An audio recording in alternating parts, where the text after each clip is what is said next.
Naging emosyonal si Tacloban City Mayor Alfred Romualdez sa pagdinig sa Senado kaugnay sa trahedyang dala ng bagyong Yolanda. Tuloy naman po ang pagbangon ng maraming taga-Tacloban, kabilang na po ang dalawang nagpakasal nitong Sabado. Saksi si JP Soriano. Sa mga pamilyar na bakas ng Super Typhoon Yolanda sa Tacloban, pinili ng mag-asawang Riza at Erwin na mag-isang dibdib nitong Sabado. Natuloy ang sumpaan nilang magsasama sa hirap at ginhawa kahit sila mismo ay mga biktima ng bagyo.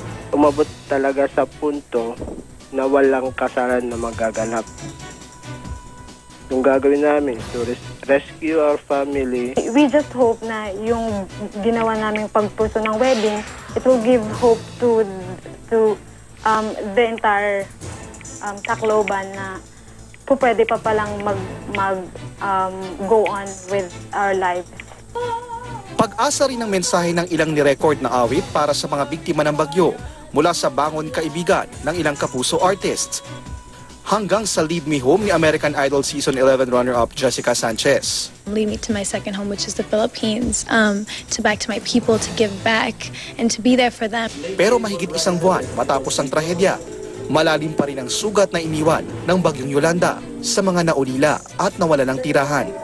Inano ko na sa Panginoon, nalay ko na sa yung lahat kong yung minamahal ko, lalong-lalo na yung mga anak ko.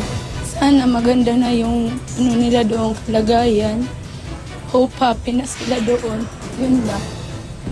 At sa kabila ng unti-unti ng pagbangon ng Tacloban, tila di pa rin pala naaayos ang gusot sa pagitan nina Tacloban Mayor Alfred Romualdez at Interior Secretary Mar Rojas. Emosyonal si Romualdez sa pagdinig ng Joint Congressional Oversight Committee. Kabilang sa binanggit niya, ang sinabi umano ni Rojas na sulatan ang Pangulo para sabihing hindi na raw gumagana ang Tacloban LGU para legal ng manghimasok ang national government. He was insisting in that meeting, am I functioning? Am I functioning? I do not see anywhere in the law that you need a letter, an ordinance from me for you to come in and do what you're doing. And he answered me and told me that you have to remember, we have to be very careful because you are a Romualdez and the President is an Aquino.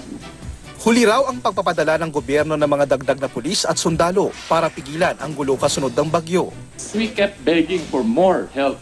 In fact, I even asked the President directly the second time we met. Di ko pinagbigyan. Tinanggal pa yung Chief of Police. Inimbitahan man, hindi dumalo si Rojas at wala ring kinatawan, gaya ng kanyang pangako. Kaya pagpapaliwanagin daw siya sa susunod na pagdinig. Sinisikap pa ng GMA News na makuha ang kanyang panig.